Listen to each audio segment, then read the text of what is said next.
You are listening to Radio Long Island City, recorded at our studios near Hell Gate, 9 kilometers north of the Harbor Hill Moraine. And now, the Observatory. The Observatory, Wednesday the 16th of April, 2025. It is 27 days after the spring equinox. It is 65 days before the summer solstice. By the French Republican calendar, it is the 27th day of Germinal, the day of the anémone, the anemone. The sun rises today at 6:15 a.m. Solar noon takes place today at 12:56 p.m. The sun sets today at 7:37 p.m. Civil twilight ends at 8:05 p.m. and nautical twilight ends at 8:39 p.m. The length of daytime today is 2 minutes 34 seconds longer than yesterday. The moon is in its waning gibbous phase and is 88% full at midday. The last quarter will arrive on Sunday, the 20th of April. These are the predicted tides today for Horn's Hook. In the middle of the night, high tide, 12:54 a.m., 1 meter 58. In the morning, low tide, 7:10 a.m., 3 centimeters. In the afternoon, high tide, 1:28 p.m., 1 meter 37. In the evening, low tide, 7:20 p.m., 24 centimeters.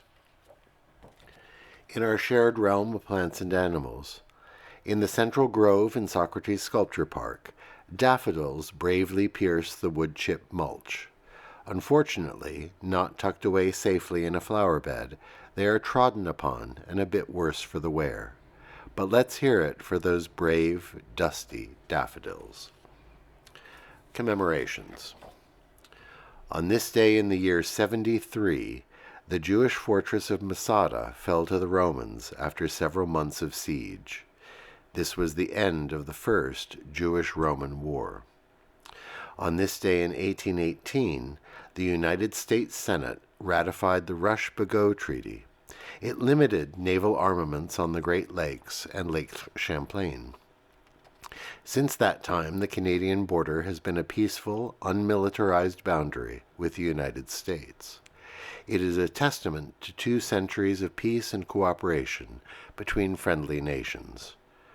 Remember this treaty now, as the United States government has adopted a belligerent and expansionist pose toward our peaceful northern neighbor.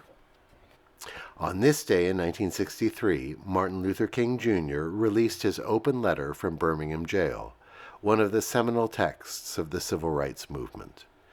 In it, he lays out the logic of the nonviolent action against unjust laws that had landed him in jail in the segregated South.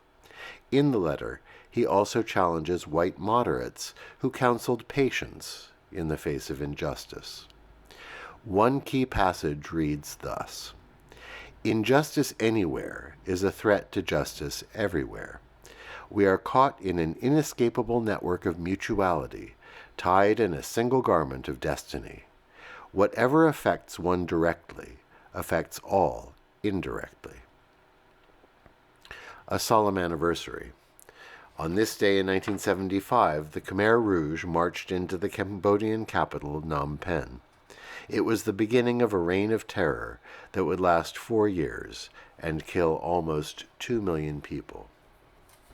On this day in 1866, José de Diego y Martínez was born. The Puerto Rican statesman and writer was the father of the Puerto Rican independence movement. His birthday is a public holiday on the island. And finally, we wish a happy birthday to Kareem Abdul-Jabbar, born this day in 1947. One of the greatest basketball players of all time, he played 20 seasons in the NBA. He is also the author of 3 nonfiction books, including his autobiography, Giant Steps, and 3 fiction books. All his books were collaborative efforts. He has also been a commentator on wide-ranging topics in print and television. He once said, "As a parent, I have a job as a role model to my children, and by extension, to other young people." Happy birthday, Kareem Abdul-Jabbar, a role model to all of us. And that is the Observatory, Wednesday the 16th of April, 2025.